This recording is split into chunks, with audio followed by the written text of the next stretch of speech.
ایک دور میں ایک بادشاہ تھا جو بظاہر ہر نعمت سے مالا مال تھا۔ اس کے پاس وسایع و عریض سلطنت تھی، بے شمار خزانے، شاندار محلات اور تابعدار رعایا، لیکن اس کے باوجود اس کا دل بے چین رہتا۔ راتوں کو جاگ کر آسمان کے تارے گنتا اور سوچتا، آخر میری زندگی میں سکون کیوں نہیں؟ جب میرے پاس دنیا کی ہر چیز ہے تو دل خالی کیوں لگتا ہے؟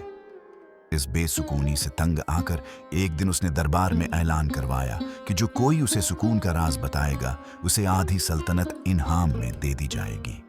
اس اعلان کے بعد دربار میں دانشوروں، حکیموں، عالموں اور دولت مندوں کا تانتا بند گیا۔ ہر شخص اپنی اپنی رائے دینے لگا۔ کسی نے کہا کہ علم بڑھانے سے سکون ملے گا، کسی نے کہا کہ دنیا کے تمام ملکوں کی سیر کرنے سے دل خوش ہوگا، کسی نے مشورہ دیا کہ مزید شادیاں کرے، کسی نے کہا کہ عبادتوں میں مشغول ہو جائے۔ بادشاہ نے ہر مشورہ آزمایا، ہر راستہ اختیار کیا، مگر دل کا خلا باقی رہا۔ ایک شام جب سورج غروب ہو رہا تھا اور بادشاہ تنہائی میں بیٹھا سوچوں میں گم تھا، محل کے دروازے پر ایک فقیر آیا۔ اس کے کپڑے میلے اور پرانے تھے، پاؤں ننگے، لیکن اس کے چہرے پر ایسی روشنی اور سکون تھا کہ دربان بھی حیران ہو گئے۔ دربانوں نے اڑائی، مگر جب فقیر نے کہا کہ وہ بادشاہ کو سکون کا راستہ دکھانے آیا ہے تو انہوں نے بادشاہ کو اطلاع دی۔ بادشاہ نے اسے بلوا لیا۔ فقیر نہایت سادگی سے دربار میں ہے آیا، نہ سلام میں جھکنے کی ضرورت سمجھی، نہ تعریفوں کے پل باندھے۔ وہ مسکرایا اور کہا، اے بادشاہ، سکون کا راز باہر نہیں، تمہارے دل کے اندر ہے۔ تم نے دنیا کی ہر چیز حاصل کر لی مگر خود کو حاصل نہ کر سکے۔ بادشاہ حیران ہو کر بولا، اگر سکون میرے دل کے اندر ہے تو میں اسے کیوں نہیں دیکھ پاتا؟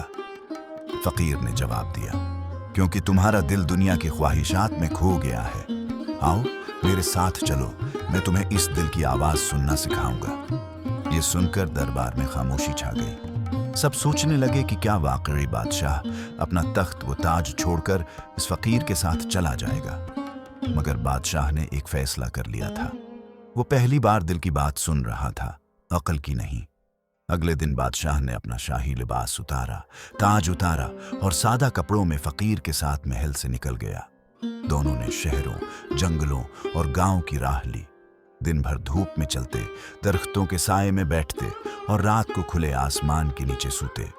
فقیر نے اسے قناعت، صبر اور شکر گزاری سکھائی۔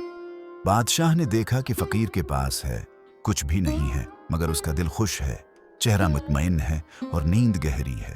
اس نے سوچا کہ جس کے پاس کچھ نہیں وہ اتنا خوش کیسے ہو سکتا ہے، اور میرے پاس سب کچھ ہے، ہوتے ہوئے بھی میں خالی کیوں ہوں؟ کئی مہینے اسی طرح گزر گئے۔ آہستہ آہستہ بادشاہ کے دل سے غرور، لالچ اور حسد کے پردے ہٹنے لگے۔ وہ جان گیا کہ سکون سادہ زندگی، خدمت خلق اور دل کی صفائی میں ہے۔ ایک دن فقیر نے کہا، اب تم سیکھ چکے ہو، اب لوٹ جاؤ اور اپنی رعایا کے دلوں میں بھی یہی سکون بانٹ دو۔ بادشاہ لوٹ آیا، مگر اب وہ پہلے جیسا نہیں تھا۔ اس نے محل میں سادگی اختیار کر لی، شاہی خزانے سے غریبوں کی مدد کرنے لگا اور اپنی رعایا سے محبت کرنے لگا۔ اس نے انصاف اور رحم کو اپنی حکومت کا اصول بنا لیا۔ اب وہ رات کو سکون سے سوتا اور صبح دل خوشی سے جاگتا۔ فقیر خاموشی سے رخصت ہو گیا اور شاید کسی اور دل کی بے سکونی کو دور کرنے نکل گیا۔ لوگ آج بھی کہتے ہیں کہ اصل بادشاہ وہی ہوتا ہے جو دوسروں کے دلوں پر حکمرانی کرے، نہ کہ زمینوں پر۔ اور سکون وہی ہے جو دل کے اندر سے ملے، باہر کی چیزیں ہمیشہ وقتی خوشی دیتی ہیں۔